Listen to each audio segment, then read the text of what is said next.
Welcome to ePathshala, Paper 11 UGC Module 26. I am Shamshad Ahmed Khan, a visiting faculty at Department of East Asian Studies, Delhi University. Today we will discuss Japan's expansion towards Korea. The main objective of this module is to introduce you the changes that occurred in Japan immediately after Meiji Restoration.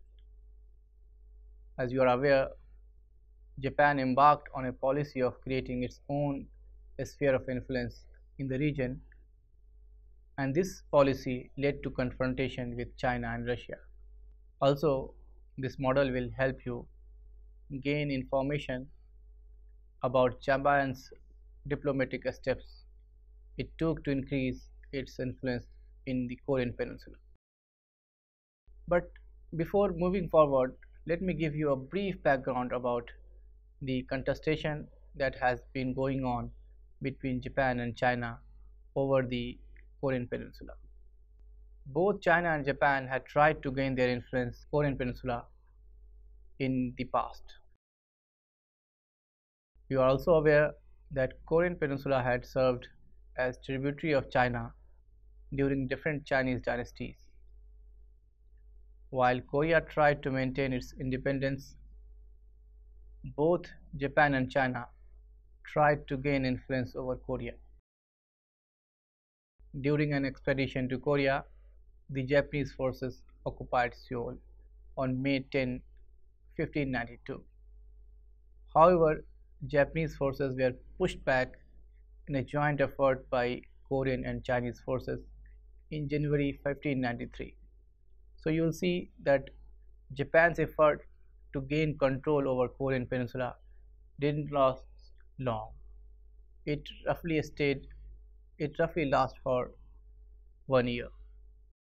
But after Meiji Restoration, Japan tried to regain its influence over Korean Peninsula. You are aware that when Japan went for Meiji Restoration, it tried to strengthen its military power. When it strengthened its military power, it emerged as a force in the region. As I mentioned previously, that once it tried to occupy the Korean Peninsula, but its attempt to gain control didn't last longer. Japan tried to once again regain control over Korean Peninsula after it became stronger post Meiji Restoration. However, before Meiji Restoration, there was one event that took place between Japan and China over Korea, which is very important for you to remember. In 1867, Japan and China signed an agreement called Tientsin Covenant. This covenant granted both Japan and China to send their forces to Korea to maintain peace and tranquility in Korean Peninsula. Very interestingly, in May 1894, a group within Korean Peninsula opposing the foreign influence rose in rebellion. Now this rebellion provided Japan a pretext to send its forces to Korea. In May 1894, on the pretext of controlling peace in Korea, Japan sent its forces to the Korean Peninsula. However, this move by Japan was not liked by China. A hostility between China and Japan emerged, and this hostility resulted into the Sino-Japanese War of 1895. You are aware that this was the first war between China and Japan post Meiji Restoration. This war was continuing on various fronts.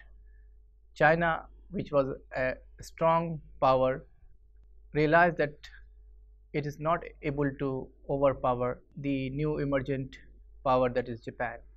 So it asked for peace. Once China asked for peace, both signed a treaty called Treaty of Seminole in 1895. Treaty of Seminole had various provisions.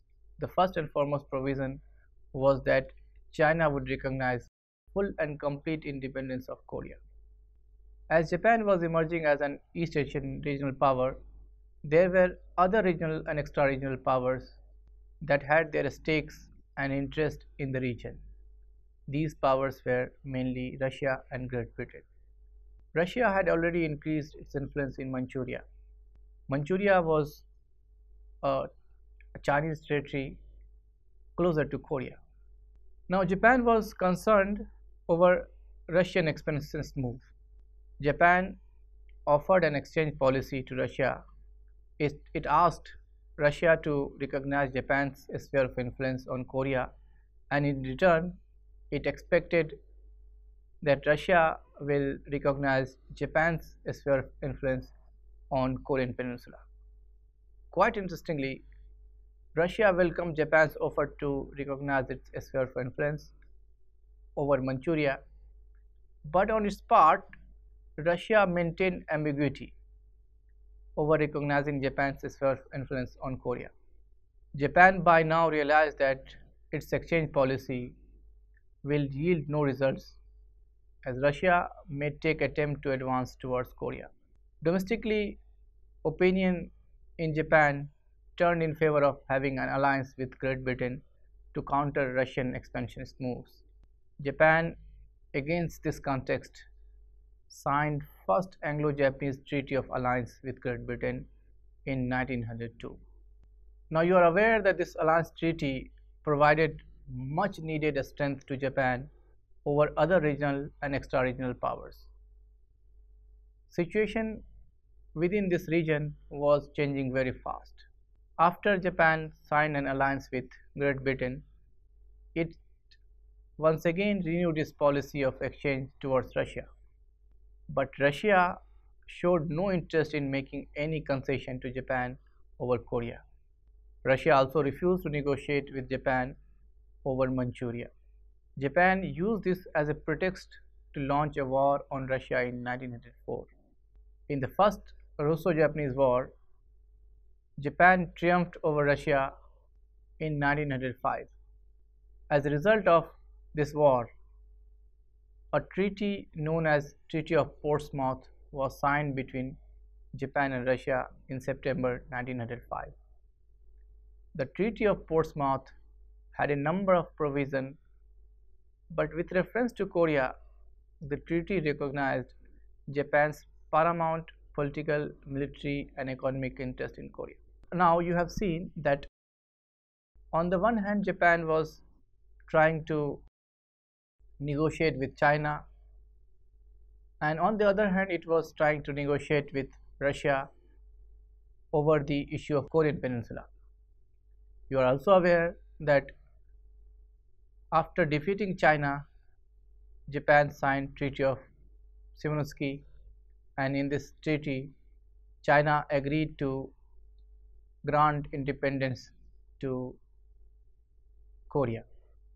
And when Japan signed a Treaty of Portsmouth with Russia, it succeeded in achieving its sphere of influence over Korean Peninsula. Now these two powers were out of this Korean Peninsula.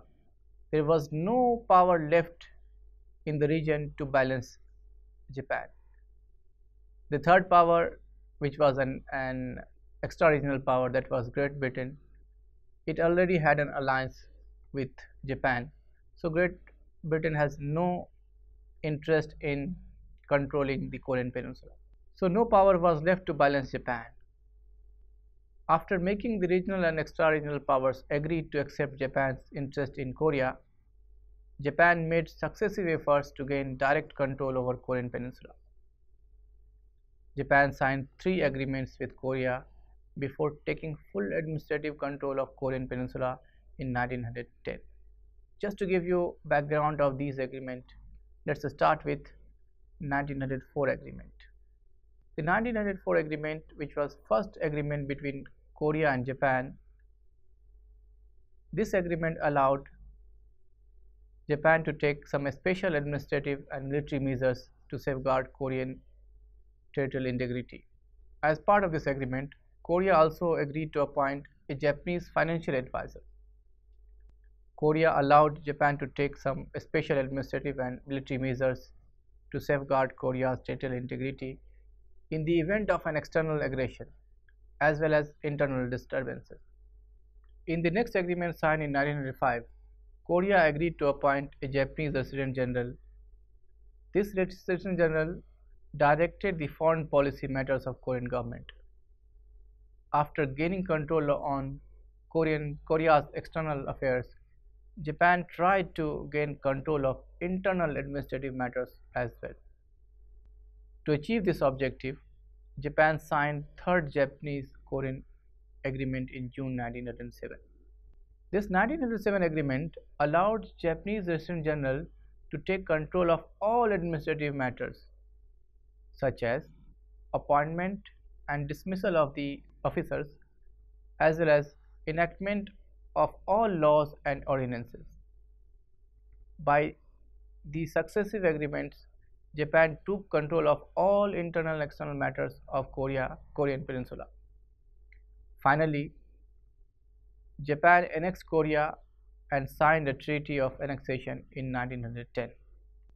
After Japan's annexation of Korea, Japan gained full control of Korean administration. It may be noted here that Japan's 35 years occupation of Korea generated deep animosity among the Korean people,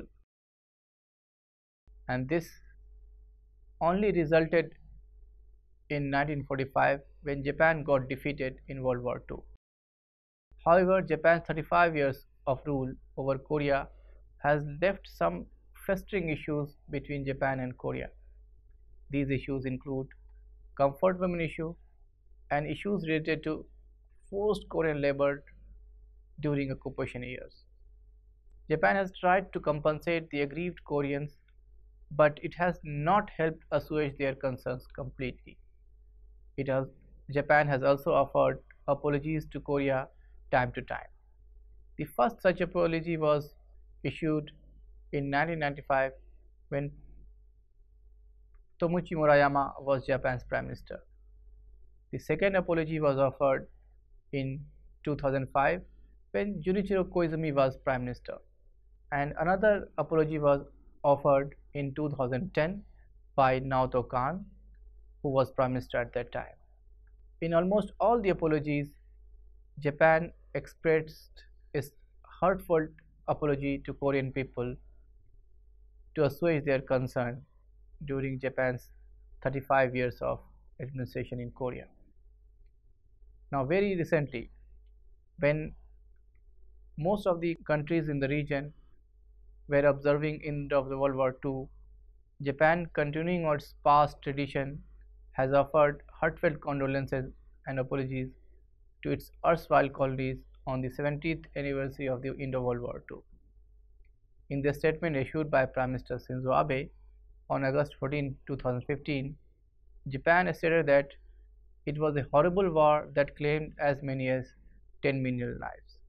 Moreover, Abe also added that Japan must never again repeat the devastation of war. However, this statement has done little to assuage hatred among the domestic constituencies of Korean people. This constituency occasionally lead to political standoff between Japan and Korea. As I mentioned, that starting from Tomoichi Murayama to Prime Minister Abe, various Prime Ministers have made apologies for its role in Korea during its 35 years of administration. But within Korea, there are constituencies which have not heeded to the Japanese apologies. So what happens? This leads to political standoff between the two countries. In the most recent step, Prime Minister Abe signed an agreement with the then South Korean President Park Geun-hye to settle the comfort women issue in 2016. However, with the resignation of Park because of internal developments in South Korea, the resolution of the comfort women issue hangs in balance. Moreover, It seems that the statements and efforts made by the Japanese leadership to achieve a permanent reconciliation in Seoul have not gone beyond the diplomatic conclave, and the people still have deep anguish over Japanese colonial past. These issues often disrupt normal diplomatic and political relations between Japan and Korea, leading to cancellation of leadership level dialogues.